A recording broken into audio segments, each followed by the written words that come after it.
Meus queridos irmãos e irmãs aqui presentes, saúdo todos os telespectadores, aqueles que estão sintonizados conosco, rezando conosco, nesse dia em que fazemos memória a São João Crisóstomo, um importante santo da Igreja. Uma pessoa que recebeu uma educação cristã desde cedo, nos primeiros séculos da era cristã, e que entregou-se inteiramente à causa do reino de Deus com muita coragem, com muita determinação. Foi presbítero, depois bispo de Constantinopla, um homem de muita convicção daquilo que fazia, ao ponto de ser apelidado por Boca de Ouro, dada a sua sabedoria, a maneira como pregava com tanta convicção, com tanta determinação, também superando sofrimentos. São João Crisóstomo 2 vezes experimentou o exílio, exatamente por conta daquilo que ele pregava. E a gente sabe que viver o Evangelho realmente não é fácil.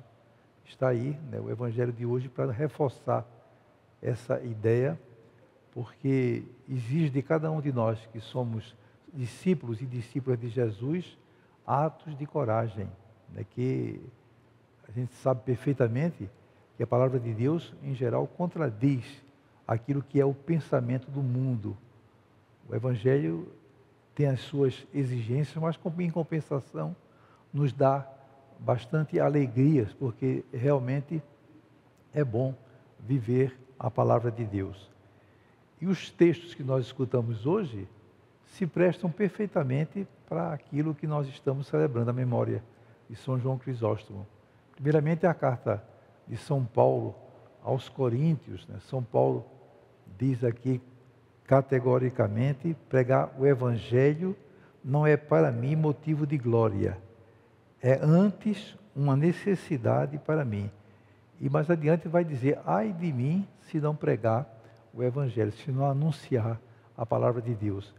Desde o batismo, todos nós sabemos perfeitamente que somos chamados, convidados a sermos missionários, a anunciarmos a palavra de Deus.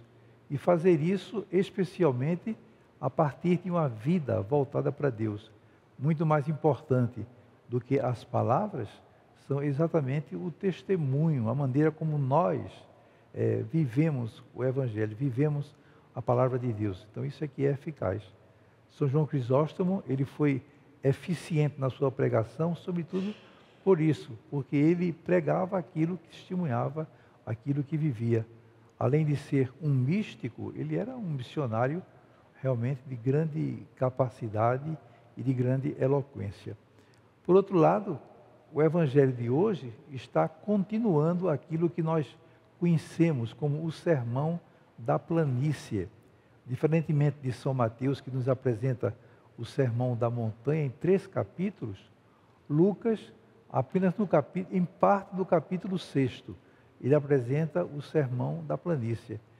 Quer Lucas colocar Jesus mais próximo das pessoas e falar, portanto, aos corações, procurando tocar os sentidos para que todos se sintam realmente motivados a viver o Evangelho. E Lucas, então, resume em poucas palavras aquilo que Jesus falou de mais importante, de mais essencial. E hoje ele está, nesse pequeno texto que nós escutamos, combatendo a hipocrisia. Começando com uma parábola aqui muito interessante, quando ele fala: pode um cego guiar outro cego, os dois cairiam num buraco.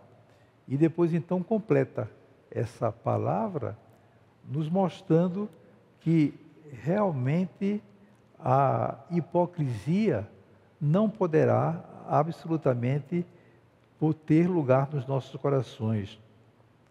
Quando ele comenta aqui essa questão do cisco no olho, todos nós sabemos o quanto é incômodo nós termos um pequeno cisco dos nossos olhos. Isso incomoda e nós precisamos do auxílio de alguém, em geral, para poder nos livrar desse problema. E Jesus, então, apresenta essa situação para mostrar que, de fato, muitas vezes nós não conseguimos perceber a trave que está nos nossos olhos e criticamos o cisco que está no olho do nosso irmão. Porque isso é uma coisa assim muito prática. Jesus é muito claro nas suas colocações e realmente isso é uma questão pastoral, né, que de fato no nosso dia a dia está sempre acontecendo. Então isso é um convite, naturalmente, para que nós sejamos mais fraternos, mais capazes de perdoar, de amar o outro, de entender a fraqueza humana, de viver uma verdadeira experiência de misericórdia. Nós somos chamados a caminhar nessa direção.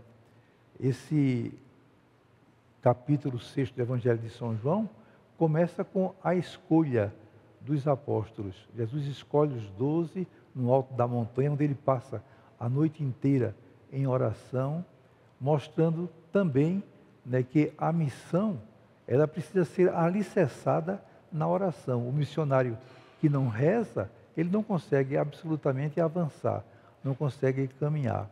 Então a missão está muito próxima da oração e é a oração que vai nos dar força para viver de fato a palavra de Deus, para sermos mais fraternos, para colocarmos tudo isso em prática, sendo cristãos destemidos, corajosos, coerentes, mas sobretudo amantes da verdade, porque é a verdade que de fato vai nos libertar. Porque nós todos, né, colocando em prática a palavra de Deus, possamos sentir que nós, vivendo a palavra do Senhor, temos direito à vida e à vida plena, como Jesus nos lembra no Evangelho de São João. Eu vim para que todos tenham vida e vida em abundância. Então é essa abundância da vida em Deus que nós queremos experimentar quando realmente colocamos em prática aquilo que o Evangelho nos propõe.